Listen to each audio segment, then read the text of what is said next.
1971 6R చట్టం. 6R అయితే మీరందరూ విన్నారు, 6Rలో ఉండాలి పేరని చెప్పేసి. ఆ 89 రూల్స్ వచ్చి అప్పటి నుంచి రికార్డింగ్ రైట్స్ ఆఫ్ రికార్డ్స్ ఏవైతే నమోదు చేస్తూ అది దాదాపుగా ఒక 30-40 సంవత్సరాలు 2020 వరకు కూడా 1971 పట్టదారు పాస్ పుస్తకం ప్రకారం మనం అందరం కూడా రైతుల పేర్లు నమోదు చేసుకుంటూ భూ హక్కులను కల్పిస్తా ఉన్నాం. సో అది 2020 వరకు కొనసాగి 2020లో ధరణి అనేటువంటిది తీసుకురావడం జరిగింది. కొత్త న్యూ పట్టదారు pass books act Dharani act ఏదైతే ఉందో 2020లో రావడం జరిగింది.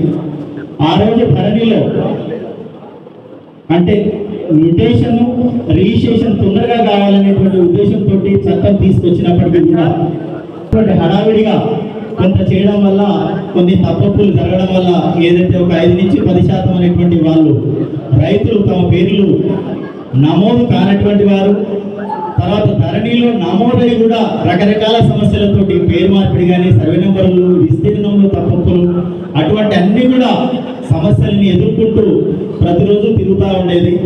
సో మనకు ఆ రోజు ధరణి చట్టం తీసుకొచ్చిన తర్వాత రూల్స్ అనేటువంటి లేకుండా ఒక సర్క్యులర్ ద్వారా ఒక ఏదైతే మనకు గుడ్డెత్తు చైన్లో వేసినట్టు ఆ విధంగా వరుసగా ఆ వచ్చేటువంటి సర్క్యులర్ ఇన్స్ట్రక్షన్స్ ప్రకారంగానే రికార్డుల సవరణ అనేటువంటి చేసుకుంటా పోతా ఉన్నాం.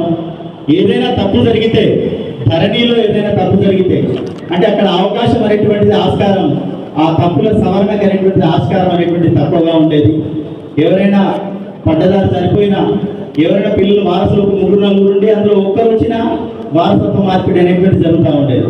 సో దాన్ని ప్రశ్నించడానికి కోర్టులు తప్ప ఇతర అటువంటి అన్ని కూడా వాటికి పరిష్కారం లభించాలనేటువంటి ఉద్దేశంతో తెలంగాణ ప్రభుత్వము 2024లో the Telangana record of rights శాసనసభలో ప్రవేశపెట్టి ఆగస్టు నుంచి కూడా ఆగస్టు ఒక నెల మొత్తం కూడా ప్రజాభిప్రాయ సేకరణ జరిపి మేధావులు, విద్యావంతులు, రిటైర్ అయినటువంటి అధికారులు అన్ని రైతు వర్గాలు, రైతులతోటి రైతు సంఘాలతోటి అన్ని వర్గాల నుంచి ప్రజాభిప్రాయ దాదాపుగా ఒక 4-5 నెలలు అన్ని రాష్ట్రాలలో పర్యటించి రెవెన్యూ వర్గాలైనటువంటి అన్ని రాష్ట్రాల్లో పర్యటించి ఎక్కడ బాగుందో ఏ రాష్ట్రంలో ఏ సెక్షన్ ఏ రూల్ బాగుందో అన్నింటినీ క్రోడీకరించి రైతులకు మేలు జరిగే విధంగా ఏ విధంగా చట్టం ఉంటే బాగుంటది అని చెప్పేసి ఉద్దేశంతో 2024లో బిల్లు తీసి చట్టంగా 2025 ది తెలంగాణ భూభారతి యాక్ట్ అనేటువంటిది 2025 జనవరి 4వ తారీఖు నాడు ఆమోదించబడి మనకు చట్టం గెజెట్ గా రూపొందించబడింది. అంటే ఒక 3-4 నెలలు అందరితోటి అభిప్రాయ సేకరణ జరిగి ఏదో 1 రోజు 2 రోజుల్లో జరిగినటువంటిది కాదు. సో ఇటువంటి రైతులకు మేలు చేకూర్చేటువంటి ఒక చట్టాన్ని రూపొందించడానికి దాదాపు ఒక 4-5 నెలలు శ్రమించి ప్రభుత్వం అన్ని సూచనలు పరిగణ తీసుకొని ఈరోజు ఒక గొప్ప చట్టాన్ని తీసుకురావడం, తర్వాత అధికారాల వికేంద్రీకరణ కూడా ఒక్కటే దగ్గర ఒక 30-40 మండలాలు ఉన్నటువంటి జిల్లాలో జిల్లా కలెక్టర్ గారి ఆధ్వర్యంలోనే సమస్యల పరిష్కారం అనేది ఇబ్బంది అవుతుందనే ఉద్దేశంతో సో గతంలో పాత చట్టంలో ఉన్నట్టు ప్రకారంగా ఆర్డీఓ కానివ్వండి, తహసీల్దార్ దగ్గర కానివ్వండి, సో కొన్ని పనులు తొందరగా సత్వరము పారదర్శకమైనటువంటి వేగవంతమైన సేవలు అందించే విధంగా చట్టాన్ని తీసుకురావాలనే ఉద్దేశంతో ఈరోజు ఒక గొప్ప చట్టాన్ని తీసుకురావడం జరిగింది. ఇట్టి చట్టాన్ని తీసుకొచ్చినటువంటి రైతులకు మేలు చేకూర్చే చట్టం ఒకసారి అందరూ కూడా హర్ష ధ్వానాలతో చప్పట్లతో కృతజ్ఞతలు ప్రయత్నం కోరుతా ఉన్నారు. అదేవిధంగా సో రాబోయే రోజుల్లో కూడా మా జిల్లా కలెక్టర్ గారు చెప్పారు, ఆల్రెడీ ఇప్పుడు రెవెన్యూ సదస్సులు ప్రారంభించుకోబోతున్నాం. ఇప్పుడు జరిగినటువంటి వాటి మీద కూడా సవరణలకు తప్పులు ఏమైనా ఉంటే సో సంవత్సరం లోపల ఈ చట్ట ప్రకారం దరఖాస్తు చేసుకోవచ్చు. సో వచ్చే నెలలో మనకు రెవెన్యూ సదస్సులు ప్రారంభమవుతున్నాయి. అదేవిధంగా గ్రామ పరిపాలనలో కూడా ఒక ఆఫీసర్ అనేటువంటి వారు లేరు. ఒక పైన తలలాగానే ఉండి కింద మొండెం కాలు చేతులు తీసేసినట్టు రెవెన్యూ పరిపాలన నడుస్తూ ఉండే. సో దానికోసం అని చెప్పేసి గ్రామ పాలన ఆఫీసర్ జీపీఓ అనేటువంటి పోస్ట్ కూడా, అదేవిధంగా సర్వేర్లు అనేటువంటిది ప్రతి మండలానికి మనకు సర్వేర్లను కూడా నింపుతా ఉన్నారు. కాబట్టి సో సర్వే సమస్యలు, భూమి సమస్యలు, హక్కుల అధికారం అనేటువంటిది పక్కాగా మారి ప్రతి ఒక్కరికి భద్రత కలిగి అందరికీ సత్వరమైన సేవలు అందుతాయని చెప్పేసి ఇట్టి చట్టంపై పూర్తి అవగాహన కలిగించడానికి మన revenue divisional officer RDO madam గారిని ఆ ప్రజెంటేషన్ ప్రెజెంటేషన్ ఇవ్వాల్సిందిగా కోరుతాము. కలెక్టర్ గారు, గంధాల SLC chairman, GSCS chairman, market vice chairman, ప్రజాప్రతినిధులు, మాజీ సర్పంచులు, మాజీ జడ్పీటీసీలు, ఎంపీటీసీలు, రైతులు, షాబాద్ మండల ప్రజలు, మీడియా ప్రతినిధులు అందరికీ స్వాగతం, సుస్వాగతం.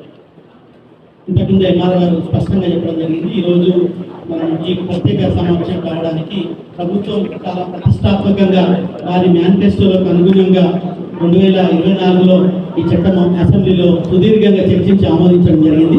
రైతులకు మేలు చేయాలి, భూ సమస్యలు లేకుండా రాష్ట్రం ముందుకు పోవాలి, రైతుల మధ్యన భూ తగాదాలు ఉండొద్దు, ఎలాంటి భూ సమస్యలు ఉండొద్దు అనే ప్రధాన అంశంతో ఈ కొత్త భూభారతి ఆర్ఓఆర్ చట్టం తీసుకురావడం జరిగింది 2025. దీని ప్రధాన ఉద్దేశాలు ఏంటి, ఇందులో ఇంతకుముందు ధరలో ఎలాంటి లోపాలు ఉండే ఆ లోపాలు లేకుండా రైతులకు సమస్యలు లేకుండా ఉండాలన్న ఉద్దేశంతో ఈ చట్టాన్ని తీసుకురావడం జరిగింది. ఇందులో ఒక ముఖ్యమైన అంశాలు ఉన్నాయి, అవి వివరంగా వివరిస్తాం. దయచేసి మీరు ఇప్పటి నుంచి ఎవరి ప్రలోభాలకు తల ఇవ్వకుండా ఈ చట్టాన్ని సద్వినియోగం చేసుకోవాల్సిందిగా కోరుతాము. ఇక ముందు ఎలా CCLA కానీ కలెక్టర్ ఆఫీస్ కానీ తిరిగే అవసరాలు ఈ చట్టంలో లేవు. ఒక్కొక్క అంశాన్ని సవివరంగా వివరిస్తాము, దయచేసి అర్థం చేసుకోండి. తర్వాత కూడా మీకు ఎలాంటి ఇందులో ఈ చట్టంలో ఇంకా ఎలాంటి అవగాహన కావాలన్నా, తర్వాత ఎలాంటి సూచనలు సలహాలు కావాలన్నా ఖచ్చితంగా ఎంఆర్ఓ ఆఫీస్లో అందరూ అందుబాటులో ఉంటారు, ఆర్డీఓ ఆఫీస్లో కూడా అందుబాటులో ఉంటారు. మీ సమస్యలను పరిష్కరించడానికి నెక్స్ట్ మంత్ నుంచి కూడా ప్రభుత్వం రెవెన్యూ సదస్సులని ప్రతి గ్రామానికి పెట్టి అక్కడే పరిష్కరించాలన్న ఉద్దేశంతో రెవెన్యూ మినిస్టర్ గారు మొన్న కలెక్టర్లతోనూ ఆర్డీఓలతోనూ వీడియో కాన్ఫరెన్స్ కూడా నిర్వహించడం జరిగింది. అది కూడా రంగారెడ్డి జిల్లాలో నెక్స్ట్ మంత్ నుంచి స్టార్ట్ అవుతుంది. ఈ భూభారతి చట్టంలో ఉన్న భూభారతి చట్టం భూమిపై ఎవరికి ఎలాంటి హక్కులు ఉన్నాయో తెలిపే రికార్డు, గ్రామాల వారీగా ఆ గ్రామంలో ఉన్న భూమి యజమానులు వారు కలిగి ఉన్న భూమి వివరాలను తెలిపే రికార్డు ఇది. అందుకే దీన్ని భూ యజమానుల రికార్డు అని కూడా అనవచ్చు. ఈ రికార్డులో పేరు ఉన్న వారికి భూ యజమాని హక్కు పత్రం మరియు పట్టాదారు పుస్తకం ఇస్తారు. ఆర్ఓఆర్లో ఎవరి పేరు మీద భూమి ఉంటే వారే భూ యజమానిగా పరిగణించబడతారు. భూముల రిజిస్ట్రేషన్ ఈ రికార్డు ఆధారంగానే జరుగుతుంది. ప్రభుత్వం రైతులకు అందించే ఏ మేలైనా ఈ రికార్డు ప్రకారం అందజేయబడతారు. అందుకే ఇది ఆర్ఓఆర్ చాలా కీలకమైన భూమి రికార్డు. ఈ చట్టంలో ఉన్న ప్రధాన అంశాలు, ధరణి స్థానంలో కొత్త భూమి హక్కుల రికార్డు భూభారతి చట్టం తీసుకురావడం జరిగింది. హక్కుల రికార్డులో తప్పుల సవరణకు అవకాశం, ఇంతకుముందు తప్పులు చేస్తే అవకాశం లేకుండే ఈ చట్టంలో ఇది ప్రధానమైన అంశం. రిజిస్ట్రేషన్ మరియు మ్యాప్ తయారు, పెండింగ్ సాదా బైనామా దరఖాస్తుల పరిష్కారం, వారసత్వంలో వచ్చిన భూములను మ్యూటేషన్ చేసే ముందు నిర్ణీత కాలంలో విచారణ, భూమి హక్కులు ఏ విధంగా సంక్రమించినా మ్యూటేషన్ చేసి రికార్డులలో నమోదు, పాస్ పుస్తకాల్లో భూమి పట్టం, భూమి సమస్యల పరిష్కారానికి 2 అంచెల అప్పీల్ వ్యవస్థ, భూదార్ రికార్డుల జారీ. భూదార్ కార్డు అనేది ఆధార్ కార్డు ఎలా ఉందో భూదార్ కార్డు కూడా అదేవిధంగా ప్రభుత్వం తీసుకురావడానికి ప్రయత్నం చేస్తూ ఉంది. ఇది భూమి కమతానికి సంబంధించిన, అదే ఇంతకుముందు మీకు ఎలా అయితే ఖాతా నెంబర్ ఉండిందో ఇది కూడా ప్రతి ఒక్క వ్యక్తికి భూదార్ కార్డు అనేది ఆధార్ కార్డు మనిషికి పాస్పోర్ట్ ఎలా ఉంటుందో ఇది కూడా అలా ఉంటుంది. ఇది వచ్చిన తర్వాత ఎలాంటి అంటే ఇక ఫ్యూచర్లో సమస్యలు లేకుండా భూమి ఉండాలనేది ప్రభుత్వం ముఖ్య ఉద్దేశం. ఇంటి స్థలాలకు, ఆబాది వ్యవసాయేతర భూములకు హక్కుల రికార్డు, రైతులకు ఉచిత సహాయం, గ్రామ రెవెన్యూ రికార్డుల నిర్వహణ. ఇంతకుముందు ఎంఆర్ఓ గారు చెప్పారు, మీకు ఇంతకుముందు లాస్ట్ 4 సంవత్సరాల నుంచి గ్రామంలో ఉన్న బీఆర్ఓ వ్యవస్థను తీసేయడంతో మీకు ఎవరికి చెప్పుకోవాలి, మీ సమస్యలు ఎవరికి చెప్పుకోవాలి, అప్లికేషన్ ఎవరికి ఇవ్వాలి, ఆఫీసర్లు ఉంటే బీఆర్ఓలు ఉంటే విలేజ్ రెవెన్యూ ఆఫీసర్స్ వాళ్ళ స్థానంలో గ్రామ పరిపాలన అధికారులను తీసుకురావడం జరుగుతుంది. కాబట్టి మీకు ప్రజల వద్దకే పాలన అనేది ఒకటి తీసుకురాబడుతుంది. మోసపూరితంగా హక్కులు రికార్డులు మార్చి ప్రభుత్వ భూదాన్, అసైన్డ్, ఎండోమెంట్, హక్కు భూమి పట్టాలు పొందితే రద్దు చేసే అధికారం ఈ చట్టంలో ఉన్నది.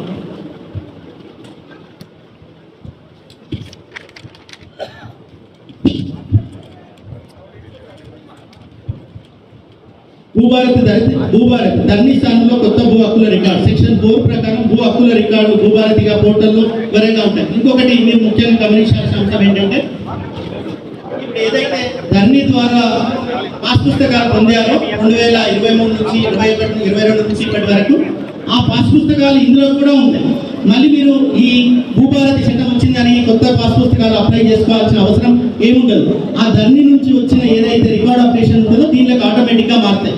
కాబట్టి దయచేసి అందులో మీకు ఎలాంటి అనుమానాలు లేవు. అందులో ఉన్న ఏదైతే పాత పాఠ్య పుస్తకాలు నిన్నటి వరకు ఇచ్చినవి కూడా ఈ భూభారతి చట్టం ద్వారా అమలు చేయబడతాయి.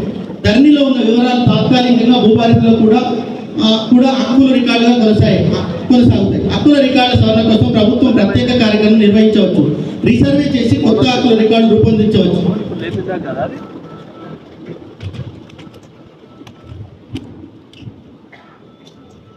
ఆర్ఓఆర్లో తప్పుల సవరణ సెక్షన్ 4 హక్కుల రికార్డులో తప్పుల సవరణకు భూమి హక్కులు ఉండి రికార్డులు లేని వారు హక్కుల రికార్డులను అమలు చేయించుకోవడానికి కొత్త చట్టంలో వచ్చిన సంవత్సరంలోగా దరఖాస్తు చేసుకోవచ్చు. అంటే ఏదైతే మీరు ఇంకొకటి అండి, ఈ పీపీటీ అంటే ఇది ఏదైతే చదువుతున్నామో అక్కడ స్క్రీన్లో కూడా ఉంటుంది, దయచేసి అది కూడా చూసుకోవచ్చు. తర్వాత మీకు ఆల్రెడీ పంప్లెంట్ కూడా ఇచ్చాము, దాంట్లో వివరంగా చట్టం గురించి మనకి ఏమేమి ప్రయోజనాలు ఉన్నాయి అనేది పంప్లెంట్ ద్వారా కూడా పంచడం జరిగింది. దయచేసి రెవెన్యూ డివిజనల్ అధికారి జిల్లా కలెక్టర్ ఈ దరఖాస్తులను పరిశీలించి సరైన నిర్ణయం తీసుకుంటారు. మీరు తీసుకున్న నిర్ణయంపై అభ్యంతరాలు ఉంటే జిల్లా కలెక్టర్ భూమి ట్రిబ్యునల్లో అప్పీల్ దరఖాస్తు చేసుకోవచ్చు. దాంట్లో నియమం లేకుండే తప్పుల సవరణకు సివిల్ కోర్టును ఆశ్రయించాల్సిన పరిస్థితులు ఏర్పడుతుంది. మీకు అందరికీ తెలుసు, మేము కానీ కలెక్టర్ గారు కానీ తర్వాత ఎంఆర్ఓలు కానీ ఇంకెవరైనా కూడా ప్రజాప్రతినిధులు కూడా ధరణిలో ఏమైనా సమస్యలు ఉండి లేదంటే తప్పులు చేసినప్పుడు మీరు ఆటోమేటిక్గా సివిల్ కోర్టుకి వెళ్ళండి, మా దగ్గర ఎలాంటి సవరణ చేసే అధికారం లేదు అని చెప్పాల్సి వస్తుంది. ఇప్పుడు ఈ చట్టంలో క్లియర్గా ఎంఆర్ఓ తప్పు చేస్తే ఆర్డీఓ తప్పు చేస్తే కలెక్టర్ గారికి పోవడానికి అవసరం ఉంది, అవకాశం ఉంటుంది. తర్వాత మీకు సివిల్ కోర్టుకు పోతే మీ అందరికీ తెలుసు, అడ్వకేట్ల ద్వారా సివిల్ కోర్టు అక్కడ సివిల్ కోర్టు ఫీజు కట్టడం, తర్వాత మళ్ళీ అడ్వకేట్ల ఛార్జీలు ఇవన్నీ ఉంటుండే. ఇప్పుడు ఈ చట్టం ద్వారా మీకు సులువైన అవకాశం జరిగింది.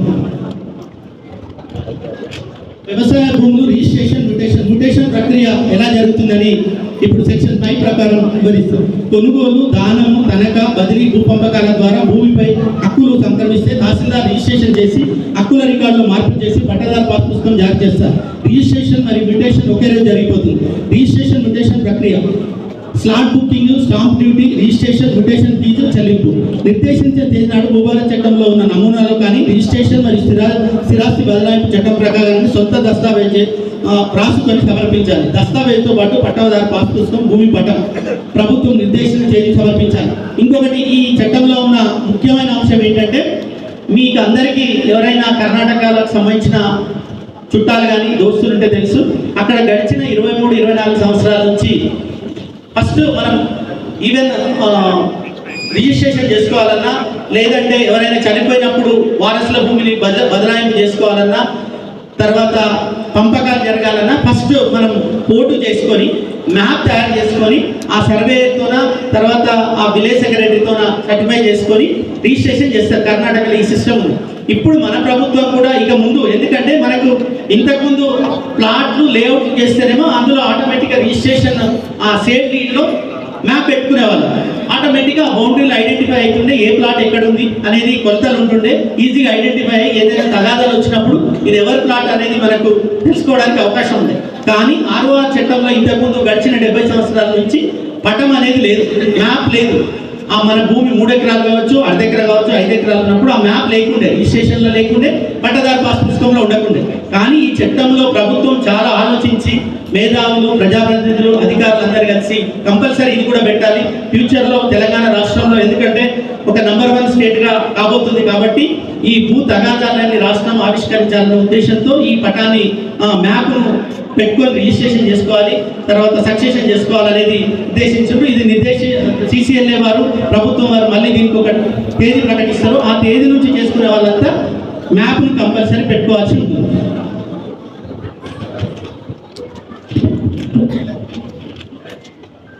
వ్యవసాయ భూముల రిజిస్ట్రేషన్ మరియు మ్యూటేషన్ రికార్డుల వివరాలతో డాక్యుమెంట్లోని వివరాలను సరిపోవాలి. రిజిస్ట్రేషన్ చేసుకుంటున్న భూమి నిశ్చయిత జాబితాలో లేకుండా ఉండి POT, NTR అమల్లో ఉన్న ఇతర చట్టాలను ఉల్లంఘించకుండా ఉన్నట్లయితే తహసీల్దార్ రిజిస్ట్రేషన్ చేస్తారు. వెనువెంటనే భూభారతిలో నమోదు చేసి పాస్ పుస్తకం ఉంటే అందులో నమోదు చేయడం లేదా కొత్త పాస్ పుస్తకం జారీ చేయడం చేస్తారు. సవరించిన భూభారతి రికార్డు రిజిస్టర్ దస్తావేజులు జతపరుస్తారు. మ్యూటేషన్పై అభ్యంతరాలు ఉంటే రెవెన్యూ డివిజనల్ అధికారికి, ఆపై జిల్లా కలెక్టర్కి అప్పీల్ చేసుకోవచ్చు. మీకు ధరణిలో ఇంతకుముందు ఏదైనా మ్యూటేషన్ రైట్ జరగని, రాంగ్ జరగని, తప్పు జరగని, ఒప్పు జరగని, అప్పీల్ అనేది పై అధికారికి పోతే కూడా మేము ఏం చేయలేము, కోర్టుకు వెళ్ళండి అనే పరిస్థితి ఉండేది. కానీ ఈ చట్టంలో అప్పీల్ వ్యవస్థ, MRO దగ్గర మ్యూటేషన్లో ఏమి తప్పు జరిగినా ఎవరైనా వాళ్ళ కుటుంబ సభ్యులు కావచ్చు, లేదంటే అమ్మిన వాళ్ళు కావచ్చు, కొనుక్కున్న వాళ్ళు కావచ్చు, పక్కన వాళ్ళు కావచ్చు, తప్పు జరిగితే ఆటోమేటిక్గా ఆర్డీఓ దగ్గరికి అప్పీల్ పోవడం, ఆర్డీఓ దగ్గర కూడా ఒకవేళ మళ్ళీ తప్పు జరిగితే కలెక్టర్ గారి దగ్గరికి వెళ్ళడం అనే ఈ భూభారత్ చట్టంలో 2 అంచెల అప్పీల్ వ్యవస్థ ఉంది. అది అద్భుతమైన వ్యవస్థ. ఎప్పుడైనా ఏ చట్టంలో అయినా, ఏ జీవోలో అయినా ఒక గ్రీవెన్స్ సిస్టమ్ అంటే అప్పీల్ సిస్టమ్ ఉంటే ఏముంటుందంటే పరిష్కారానికి ఎక్కడైనా తప్పు జరిగితే పరిష్కరించడానికి అవకాశం ఉంటుంది. ధరణి చట్టం ప్రకారం సొంత డాక్యుమెంట్ రాసుకోవడానికి అవకాశం లేకుండే, సర్వే మ్యాప్ లేకుండే, పిటిషన్ పై అభ్యంతరాలు ఉంటే సివిల్ కోర్టుకు వెళ్ళడం తప్ప అప్పీల్ అవకాశం లేకుండే.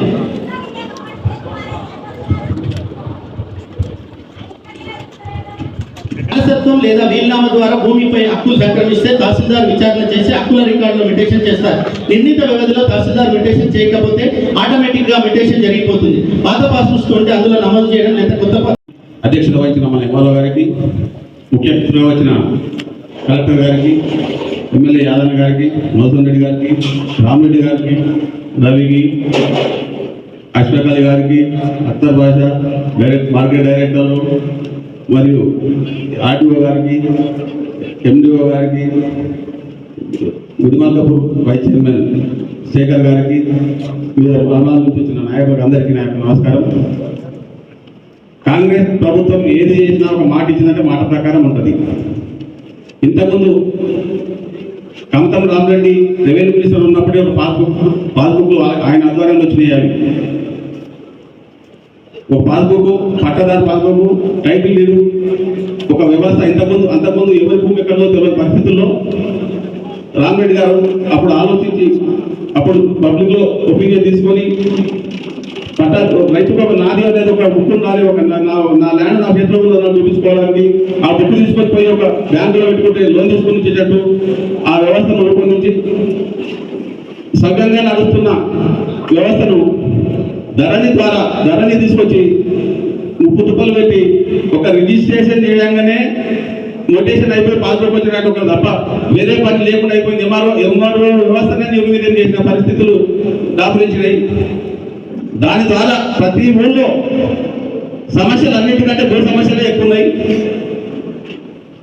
నేను ఎంఆర్ఓ గారిని, కలెక్టర్ గారిని, ఆర్డీఓ గారిని కోరుతున్నా, సదస్సులు పెట్టి ఇప్పుడు అవగాహననే కాకుండా ప్రతి ఎంఆర్ఓ ఆఫీస్లో, పోలీస్ స్టేషన్లో ఒక హెల్ప్ డెస్క్ ఎట్లా పెడుతున్నారు, రైతులు ఒక సంచలన కాగితాలు పట్టుకొని వస్తే వాళ్ళు చూపిస్తే వాళ్ళు తెలియకుండా తిరుగుతున్నారు. ఇంటికి ఆడుకోమంటే ఇది రాకపోతే మీ సేవలు కట్టుకోమని తిరుగుతుంది తెలియదు.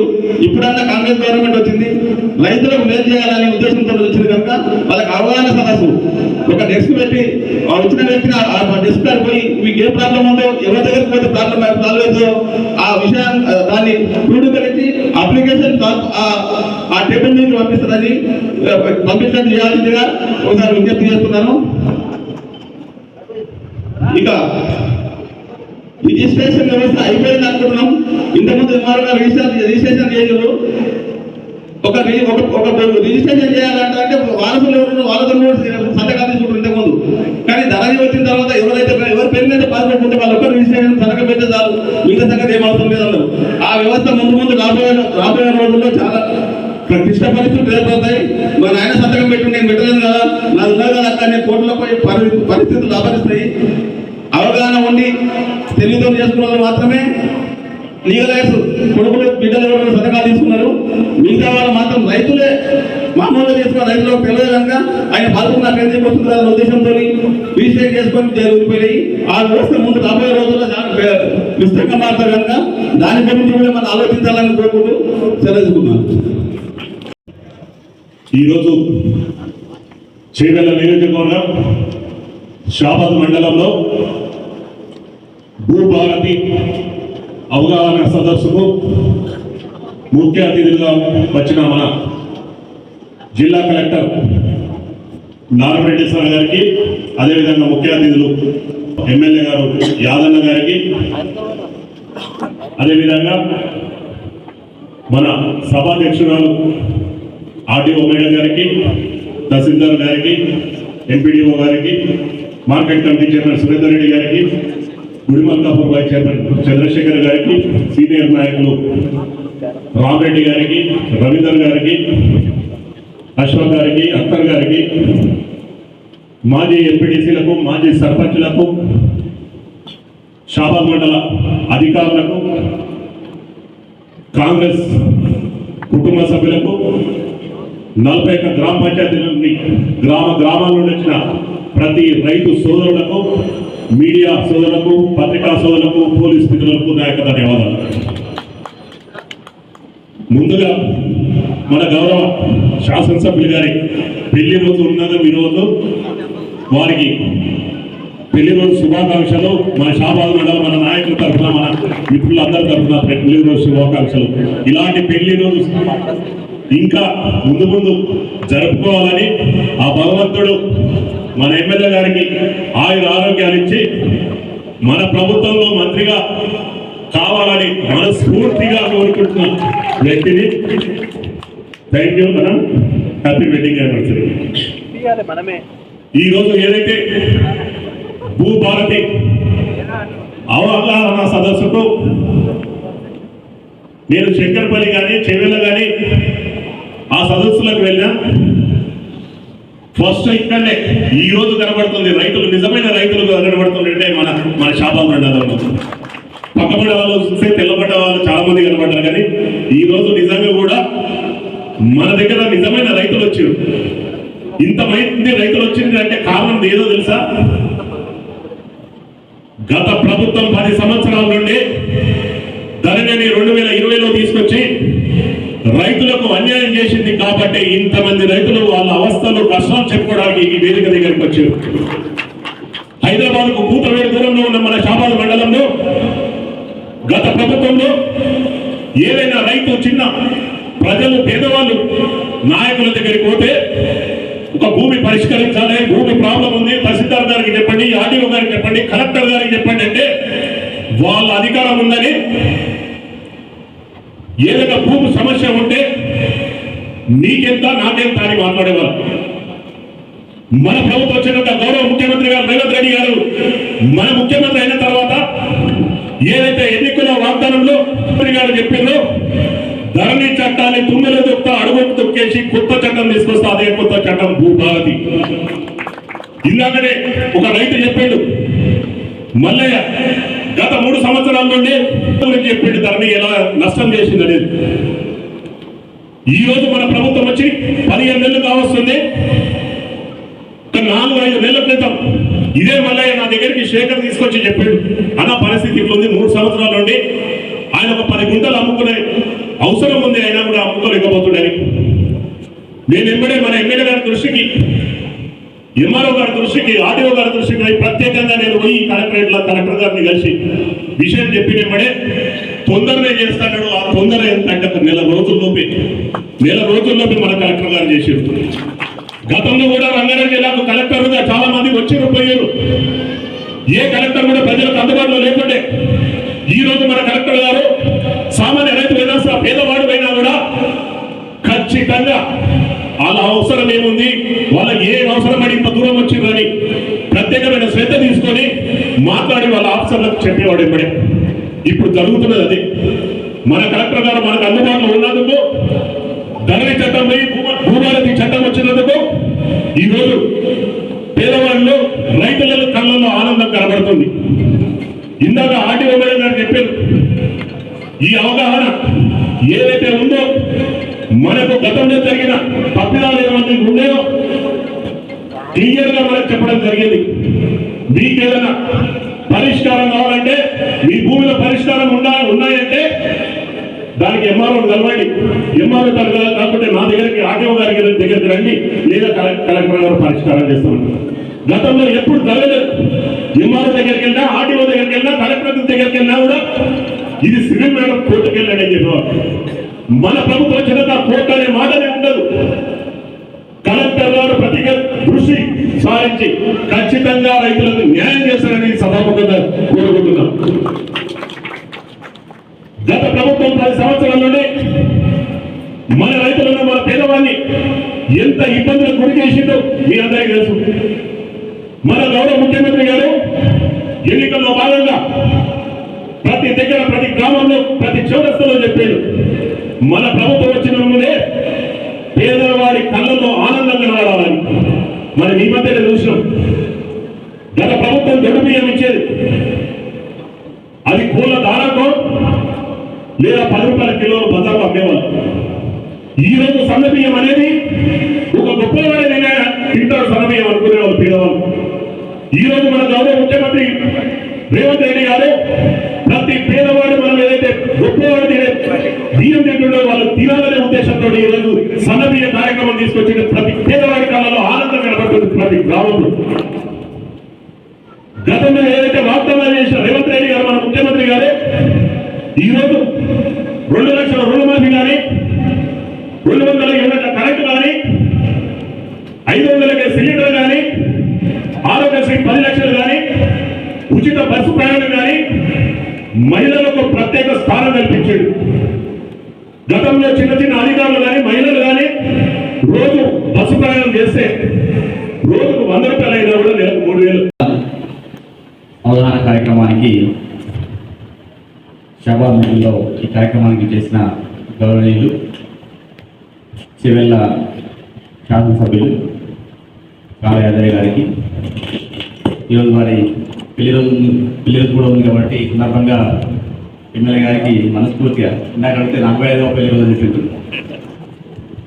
సో మీకు మనస్ఫూర్తిగా శుభాకాంక్షలు చేసుకుంటూ తప్పకుండా మీతో పాటుగా మేడం కూడా హ్యాపీగా ఉండాలి. ఎందుకంటే ప్రజా జీవితంలో చాలా లైఫ్ మనం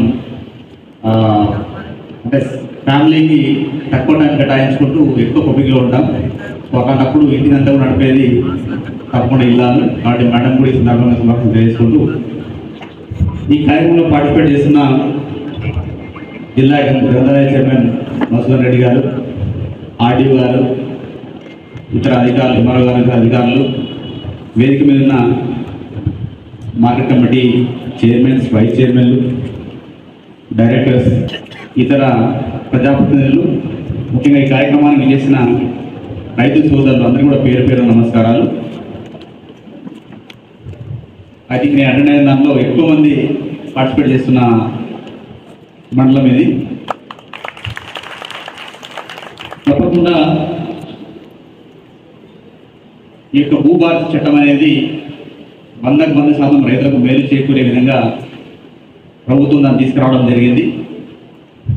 అందులో ఉన్న అంశాలు మీకు ఇప్పుడు ఇందాక మనం ఆ పీపీటీలో చూసాం. నేను మరొకసారి రిపీట్ చేస్తాను, కాబట్టి మీకు ఇంకా గుర్తుండే విధంగా గుర్తుండే అవకాశం ఉంటుంది. ఈ చట్టంలో అతి ముఖ్యమైన అంశం ఏంటి అంటే 2020 చట్టంలో మనకు ఆల్రెడీ ఉన్న రికార్డులో, అంటే ఇంతకుముందు మనం ధరణి అన్నాం, అంటే ఆ ధరణిలో ఏదైనా ఉంది అంటే దాన్ని మార్చే అధికారం ఎక్కడ కూడా అధికారాలకు లేకుండా, ఆ చట్టంలో ఎక్కడ కూడా అధికారాలకు లేదు. అంటే ధరణిలో పాస్బుక్ వచ్చింది, నువ్వు వచ్చిందంటే దాన్ని ఏమైనా మార్చాలంటే సివిల్ కోర్టుకి వెళ్ళాలి. అయితే స్టార్టింగ్లో కొంత రైతుల నుంచి బాగా వ్యతిరేకత రావడం వల్ల స్లోగా ఏం చేశారంటే కలెక్టర్ లెవెల్లో ఒక మెమో ద్వారా ఇచ్చారు. అంటే గవర్నమెంట్ మెమో ద్వారా ఇట్లాంటి తప్పులు ఉంటే సరి చేయండి. నిజం చెప్పాలంటే ఆ మెమో అనేది అంటే మనకు లీగల్గా చట్ట ప్రకారంగా అధికారం లేదు. అప్పుడు కూడా భయంగా చేసేవాళ్ళం. కేవలం కోర్టుకి, హైకోర్టుకి వెళ్తే నువ్వు ఏ రూల్స్ తీసావు అంటే ఆఫీసర్ చేసే, అధికారి చేసే ప్రతి దానికి కూడా ఒక చట్టం లేదా ఒక జీవో లేదా ఒక సర్కులర్ ఇట్లాంటివి వాటిని దృష్టి పెట్టుకుని అధికారి తన యొక్క ఫైల్లో ఆర్డర్స్ ఇవ్వడం లేదా దాంట్లో ఏదైనా మార్పులు చేయడానికి అధికారం అనేది వస్తుంది. అయితే ఈ చట్టంలో ఎక్కడ కూడా ఎగ్జిస్టింగ్ రికార్డులో మార్పులు చేయడానికి 2020 చట్టంలో ఎక్కడ అవకాశం లేదు. ఏదైనా తప్పు ఉంది, తప్పు జరిగింది అంటే తప్పక సివిల్ కోర్టుకి వెళ్ళండి అని అట్లాంటి ప్రయోజనం ఉండేది. కానీ ఈ 2025 చట్టం, భూభారత చట్టంలో ముఖ్యంగా దాన్ని తీసుకురావడం జరిగింది. అంటే ఎక్కడైనా ఉన్న రికార్డులో తప్పులుంటే దాన్ని సరి చేసుకోవడానికి ఆఫీసర్ దగ్గరనే, అందులో కూడా ముఖ్యంగా మండల్ లెవెల్లో, డివిజన్ లెవెల్లో అయ్యే విధంగా ఈ చట్టంలో మనకు అధికారులకు అధికారం ఇస్తూ చట్టంలో పొందుపరచడం జరిగింది. అంటే ఇంతకుముందు చాలా మంది మీరు ఫస్ట్ చూసుకుంటారు, మీ ఎంఆర్ దగ్గర పోతే లేదు కలెక్టర్ దగ్గర వెళ్ళండి చెప్పేవారు.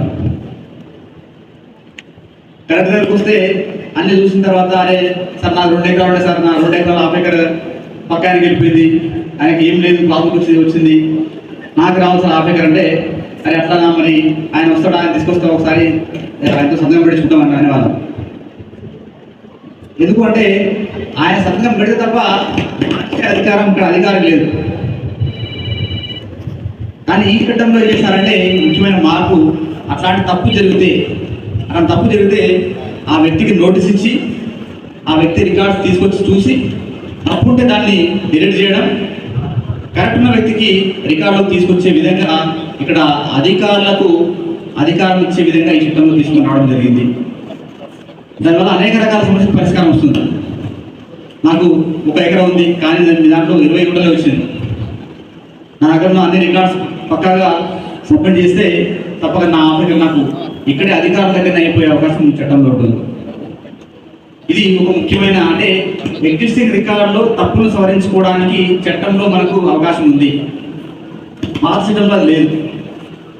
నెక్స్ట్ రెండవది విరాసత్ విషయంలో ఒకసారి స్లాట్ బుక్ అయితే చాలు, అందరూ వచ్చారో చూసుకునే అవకాశమే లేకుండా ఎంఆర్ఓ దాన్ని చేసేసారు. అది కూడా కొన్నిసార్లు చాలాసార్లు ఏంటంటే ఒక 4 అన్నదమ్ములు ఉంటే 2-3 పోయి చేసుకునేవారు. స్లాట్ ఆపే అధికారం ఎంఆర్ఓ లేదు. ఇక్కడ ఆ విధంగా కాకుండా విరాసత్ చేయాలి అంటే తప్పకుండా అందరికీ నోటీస్ ఇవ్వాలి, ఎంక్వైరీ చేయాలి, చేసిన తర్వాత మాత్రమే విరాసత్ ఇవ్వాలి. అది 30 రోజులు పూర్తి చేయాలి, మనం డిలే చేయడానికి వీల్లేదు. 30 రోజులు పూర్తి చేయకుంటే ఆటోమేటిక్గా దరఖాస్తు చేసిన వాళ్ళ పేరు మారిపోతాయి. 30 రోజులు పూర్తి చేయకుంటే అప్పుడు ఎంఆర్ఓ బాధ్యత వహించాల్సి వస్తుంది. సో అట్లా ఇది ఒక రెండవ ముఖ్యమైన అంశం. మూడవది అప్పీల్ వ్యవస్థ. ఎక్కడైనా ఒక అధికారి ఆ తప్పు చేసిన దానికోసం పరిష్కరించుకోవడానికి కోర్టుకు వెళ్ళాలంటే చాలా టైం, అదేవిధంగా ఖర్చుతో కూడుకున్న వ్యవహారం. సో ఇక్కడ అధికారి తప్పు చేస్తే తన పై అధికారి దగ్గర అప్పీల్ చేసుకొని దాన్ని సరిదిద్దుకునే అవకాశం ఈ చట్టంలో మళ్ళీ తీసుకురావడం జరిగింది. 2 అంచెల అప్పీల్ వ్యవస్థ. ఎంఆర్ఓ దగ్గర డెసిషన్ తీసుకున్నాను, ఆ డెసిషన్ నాకు అనుకూలంగా లేదు, నా దగ్గర ఎవిడెన్స్ ఉంది, అప్పుడు నేను ఆర్డీఓ దగ్గర అప్పీల్ చేసుకోవచ్చు. ఆర్డీఓ దగ్గర కూడా నాకు వ్యతిరేకం వచ్చింది, అప్పుడు కలెక్టర్ దగ్గర అప్పీల్ చేయొచ్చు.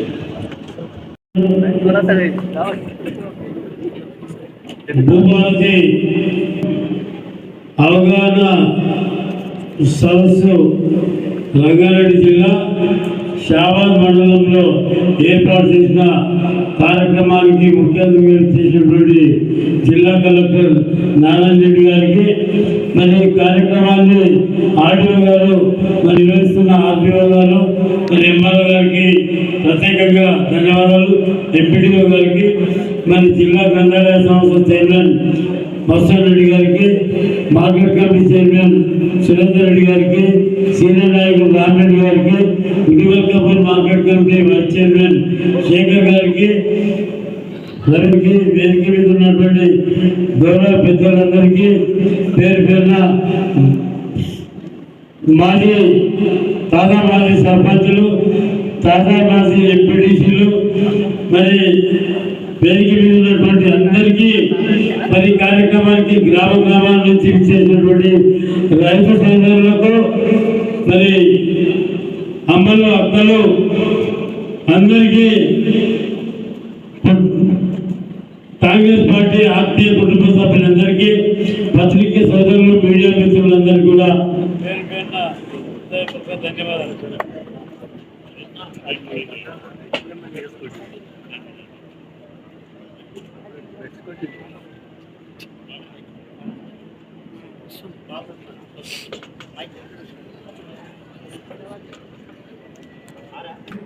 ఈ కార్యక్రమానికి ఇచ్చేసిన ప్రతి ఒక్కరికి కూడా పేరు పేరున ధన్యవాదాలు. మరి ముఖ్యంగా ధరణి కార్యక్రమం ద్వారా ఎన్నో ఇబ్బందులు పడినటువంటి సందర్భాలని, ధరణిలో అప్పీల్ సిస్టమ్ లేకుండే, ఏది ఏమైనా ఎంఆర్ఓ పవర్ లేకుండే, ఆర్డీఓ పవర్ లేకుండే, ఏమన్నా పవర్ ఉంటే కలెక్టర్కి పవర్ ఉండే, మరి కలెక్టర్ దగ్గరికి పోతే రకరకాల మ్యాండేట్స్ వల్ల మరి సార్ దగ్గరికి పోవాలంటే మరి ఈసారి కాదు, ఇంతకుముందు ఉన్నటువంటి కలెక్టర్ దగ్గరికి పోతే నేను ఈరోజు 500 1000 పెట్టినా నా సంతకం నా చేతులకు వస్తున్నాయి, వేలకు వస్తున్నాయి అన్నటువంటి సందర్భాలు చాలా ఉన్నాయి. మరి ఆ రోజులలో రైతులు ఎన్నో ఇబ్బందులు పడి వాళ్ళ ఎవరికి చెప్పాలో వాళ్ళ కష్టాలు వర్ణాడుతాం, ఎవరికి చెప్పాలి. ఎమ్మెల్యే పరిధిలో కావు, ఎమ్మెల్యే చేస్తే చేసి అయ్యేది కావు. నేను ఎమ్మెల్యే ఎవరైనా తీసుకొని పోయి ఒక 10 మంది తీసుకొని పోయినా అనుకో, కలెక్టర్ గారు కూడా ఎమ్మెల్యే పని లేదు, మొత్తం పైరు చేస్తున్నాడు, 10 మంది దొరుకుని వస్తాడు, పైరు చేస్తున్నాడు అనుకుంటాను. అట్లా అనుకుంటున్నా అని చెప్పేసి మేము ఎవరిని నమ్మకుంటుంది పోయినా కూడా కలెక్టర్ దగ్గర పోయి కూడా చెప్పకుండా ఉంటుంది. ఎందుకంటే వస్తే కూడా మీరే మాట్లాడుకోకపోతే అని చెప్తుంది. ఎందుకంటే మరి అయ్యే పని కూడా కాదు, మన కలెక్టర్ ఎమ్మెల్యే పైరై చేసుకొని మాట్లాడుకొని వచ్చినట్టున్నాడు, పైరై చేయడానికి వచ్చాడు, మనతో పని చేపించుకుంటాడు పోతాడని చెప్పేసి అనుకుంటారా అని చెప్పేసి ఎవరి వాళ్ళ వైపు రిక్వెస్ట్ చేసుకోవాలని చెప్పినటువంటి సందర్భాలు చాలా ఉన్నాయి. కానీ ధరణికి భూభారత చట్టానికి చాలా వ్యత్యాసం ఉన్నాయి. దీంట్లో 200 అప్పీల్ వ్యవస్థ ఉంది. తప్పకుండా ఎంఆర్ఓ పరిధిలో అయినటువంటి కార్యక్రమాలు ఉన్నాయి. ఎంఆర్ఓ పరిధిలో కాకపోతే ఆర్డీఓ పరిధిలో ఉన్నాయి. ఆర్డీఓ పరిధిలో కాకపోతే కలెక్టర్ పరిధిలో అయితే అంతకంటే ఎక్కువ.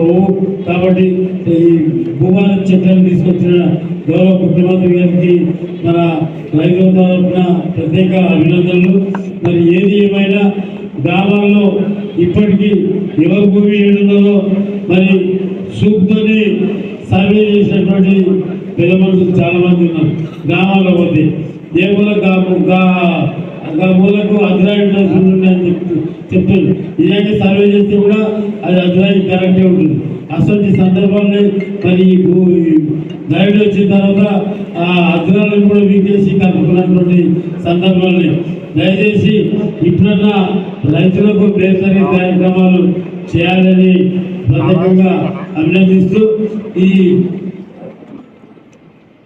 ధరణి కంటే ముందు ఈ ప్రాంతంకి వెళ్ళి ఇదే నియోజకవర్గం, ఇది పరిగి నియోజకవర్గం నుండే ఈ ప్రాంతంకి వెళ్ళి ప్రాతినిధ్యం వహిస్తున్నటువంటి కమతం రామరెడ్డి 89లో ఎమ్మెల్యే గెలిచిన తర్వాత 93-94 సంవత్సరంలో రెవెన్యూ మంత్రి ఉండి పట్టాదారు పాస్బుక్ వ్యవస్థ తీసుకొచ్చింది రామరెడ్డి గారు. అప్పటి వరకు పట్టాదారు పాస్బుక్లు లేకుండే, తోక పాస్బుక్లు ఉండే, అది ఎవరి ఎక్కడో తెలియకుండే. కానీ రామరెడ్డి గారు రెవెన్యూ మినిస్టర్ అయిన తర్వాత పట్టాదారు పాస్బుక్లు వ్యవస్థ తీసుకొచ్చి మరి ఆ పాస్బుక్లు మ్యాప్తో సహా ఆ భూమికి సంబంధించిన రెవెన్యూ సర్వే నెంబర్తో సహా మ్యాప్ ఏర్పాటు చేసినటువంటి ఘనత మరి అప్పుడు ఉన్న కాంగ్రెస్ ప్రభుత్వం, కోట్ల విజయభాస్కర్ రెడ్డి ప్రభుత్వం ఆయన లోపల జరిగింది. మళ్ళీ భూభారతి కూడా గౌరవ రేవంత్ రెడ్డి గారి నాయకత్వం లోపల కాంగ్రెస్ పార్టీలో అవలంబిస్తున్నందుకు ప్రత్యేకంగా మనం అందరం కూడా మరి ఎంతో ఈ ప్రభుత్వానికి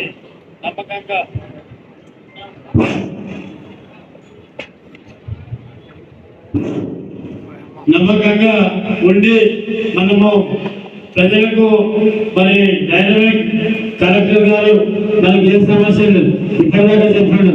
నేను 3 జిల్లాలు నిజామాబాద్, వికారాబాద్, సూర్యాపేట 3-4 జిల్లాలు, 4 జిల్లాలు. మరి అక్కడున్న రెవెన్యూ వ్యవస్థ వేరు, రంగారెడ్డి జిల్లాలో ఉన్న రెవెన్యూ భూముల వ్యవస్థ వేరు. కాబట్టి అక్కడ మిమ్మల్ని ఎవరు అడగనుకుంది, మీరు ఏం చేసినా కూడా వాళ్ళకి రెగ్యులర్ గా వాళ్ళ భూములు వాళ్ళకు ఉంటాయి. కానీ రెవెన్యూ రంగారెడ్డి జిల్లా భూముల రేట్లు అధికంగా ఉంటాయి కాబట్టి సమస్యలు కూడా అధికంగా ఉంటాయి. మరి ఈ రంగారెడ్డి జిల్లాలో చేసిన మొత్తం భారతదేశంలో ఎక్కడైనా చేస్తారు. రంగారెడ్డి జిల్లాలో మరి ఎన్నో సమస్యలు ఉంటాయి కాబట్టి రంగారెడ్డి జిల్లాలో మీరు చేసిన తర్వాత అదేవిధంగా మా రెవెన్యూ సిబ్బందికి ఈ కార్యక్రమాలు విజయవంతం చేయడానికి